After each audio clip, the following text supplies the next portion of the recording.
नमस्कार विद्यार्थियों। पिछले व्याख्यान में हमने ब्रिटिश कॉमन सभा की मुख्य प्रकृतियों के संबंध में, लक्षणों के संबंध में बात की थी। आज की इस कक्षा में हम ब्रिटिश कॉमन सभा के अध्यक्ष यानी स्पीकर के संबंध में बात करेंगे और उनके कार्य और शक्तियों के संबंध में विस्तार से प्रकाश डालने की कोशिश करेंगे। तो आइए हम शुरू करते हैं आज के इस व्याख्यान को। कॉमन सभा का स्पीकर। ब्रिटेन में लोकसभा के अध्यक्ष को स्पीकर कहा जाता है। उसका पद एक ऐतिहासिक पद है जिसका अस्तित्व 1336 से चला आ रहा है, यानी बहुत प्राचीन काल से ये पद चला आ रहा है। काफी पुराने समय से ये पद चला आ रहा है। ब्रिटेन में थॉमस हंगरफोर्ड पहले स्पीकर बने और उन्हें स्पीकर इसलिए कहा जाता है क्योंकि प्रारंभ में केवल उन्हें ही सदन में बोलने और सदन में सदस्यों की बात रखने का अधिकार दिया गया है। स्पीकर यानी स्पीकर का मतलब है कि लाइक देन, जैसे अभिव्यक्त करना कोई चीज़ को, बोलना।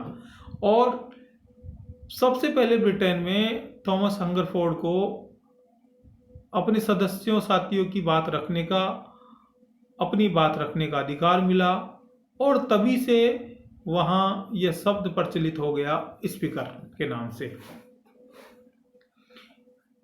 ब्रिटेन में सामान्यतया स्पीकर का निर्वाचन सर्वसम्मति से किया जाता है। भारत में भी ऐसा ही होता है कि सत्ता प्राप्त दल के व्यक्ति को सभी लोगों की सहमति से अध्यक्ष बना दिया जाता है। हाँ, भारत में जो उपाध्यक्ष का पद है वह विपक्ष को देने की परंपरा है, तो यहाँ भी सर्वसम्मति से ही अध्यक्ष चुने जाते हैं। ब्रिटेन में भी सर्वसम्मति से ही अध्यक्ष चुना जाता है, स्पीकर चुना जाता है। लेकिन एक अंतर है, भारत में कोई व्यक्ति यदि अध्यक्ष बनता है लोकसभा का तो वह तब तक ही रहता है जब तक सदन चलता है, यानी जब तक सदन है, अस्तित्व में है। सदन के भंग होने के बाद उसका पद भी स्वतः ही समाप्त हो जाता है, जबकि ब्रिटेन में ऐसा नहीं होता। ब्रिटेन में कोई व्यक्ति एक बार यदि अध्यक्ष बन जाता है तो प्राय वह तब तक इस पद पर रहता है जब तक उसमें कार्य करने की क्षमता रहती है। यानी वहाँ कोई व्यक्ति एक बार स्पीकर हो जाता है तो वह सदा के लिए स्पीकर बन जाता है, जबकि भारत में सरकार बदलने के साथ ही अध्यक्ष बदल जाता है। यानी जब जब सदन भंग होगा तब तब अध्यक्ष बदलने की संभावना भारत में रहती है। ब्रिटेन में कोई व्यक्ति एक बार स्पीकर बनने के बाद दलगत राजनीति से संन्यास ले लेता है। वह ना तो किसी प्रत्याशी के समर्थन में भाषण देते हैं, ना प्रचार करता है, ना उनके किसी राजनीतिक कार्यक्रमों में शामिल होता है। यानी सामान्यतया उसका किसी राजनीतिक पार्टी की तरफ कोई झुकाव नहीं होता, कोई लगाव नहीं होता। जबकि भारत में अध्यक्ष का अपने सत्ता पक्ष की पार्टी से मोह बना रहता है, क्योंकि उसको पता है फिर 5 साल बाद में चुनाव होंगे और हम पद से हटेंगे, तो वापिस इस पद को प्राप्त करने के लिए उसको राजनीतिक चाटुकारिता या राजनीतिक लगाव, झुकाव रखना ही पड़ता है। स्पीकर की शक्तियां एवं कार्य। लोक सदन की अध्यक्षता करना। पहला, स्पीकर लोक सदन की सभी बैठकों की अध्यक्षता करता है। स्पीकर की अनुपस्थिति में डिप्टी स्पीकर सदन की कार्यवाही को संचालित करता है, अन्यथा सदन का अधिवेशन नहीं हो सकता। अगर स्पीकर और डिप्टी स्पीकर दोनों ही उपस्थित नहीं है तो सदन की कार्यवाही नहीं चल सकती। तो कहने का मतलब यह है कि स्पीकर सदन की सभी बैठकों की अध्यक्षता करता है। भारत में भी लोकसभा का अध्यक्ष सदन की सभी बैठकों की अध्यक्षता करता है, कार्यवाहियों का संचालन करता है, और अगर अध्यक्ष नहीं है तो उपाध्यक्ष करता है। सांसदों को बोलने की अनुमति। सदन में प्रत्येक विधेयक पर सदस्यों को बोलने के लिए स्पीकर द्वारा अलग अलग विषय के संबंध में अलग अलग समय निर्धारित किया जाता है और उस समय की निश्चितता भी तय की जाती है। यदि उनका विषय, किसी सदस्य का विषय अप्रासंगिक या असंसदीय हो तो स्पीकर उसे बोलने से भी मना कर सकता है, रोक सकता है कि आपकी भाषा मर्यादित नहीं है, आपकी भाषा अप्रासंगिक है, आपका प्रश्न अप्रासंगिक है, असंसदीय है, तो उसको बोलने से स्पीकर रोक सकता है, अध्यक्ष रोक सकता है। नियमों की व्याख्या। तीसरा, जब कोई व्यवस्थागत प्रश्न हो या कोई निर्णय देना हो तो अध्यक्ष ही नियमों की व्याख्या करता है। सदन में अध्यक्ष द्वारा दी गई व्याख्या अंतिम होती है। यानी अध्यक्ष सदन के प्रश्नों की व्याख्या करता है, व्यवस्थागत निर्णयों के संबंध में वह स्पष्टता से सुझाव देता है और व्याख्या करता है। तो नियमों की व्याख्या करने का अधिकार स्पीकर को होता है। आगे, सदन में अनुशासन बनाना। सदन में व्यवस्था एवं अनुशासन बनाने का उत्तरदायित्व पूर्णतया स्पीकर पर होता है। वह अनुशासन भंग करने वाले सदस्यों को सार्जेंट की सहायता से सदन से बाहर भी कर सकता है। सार्जेंट, जिसको अपने यहाँ भी संसद में होते हैं सार्जेंट, उनकी सहायता से, जिनको मार्शल भी कहते हैं, उनकी सहायता से जो मर्यादाहीन जो सदस्य होते हैं, अनुशासन भंग करने वाले जो सदस्य होते हैं, उनको सदन से बाहर कर सकता है। समितियों को कार्य विभाजन, ये भी स्पीकर का मुख्य कार्य है। अध्यक्ष ही सभी संसदीय समितियों का प्रमुख माना जाता है। वह समितियों को कार्य विभाजित करता है तथा स्थायी समितियों के अध्यक्षों की नियुक्ति करता है।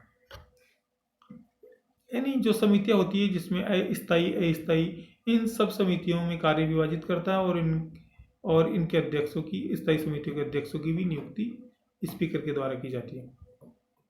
वित्त विधेयक को प्रमाणित करना, यह काम भारत में भी लोकसभा अध्यक्ष करता है।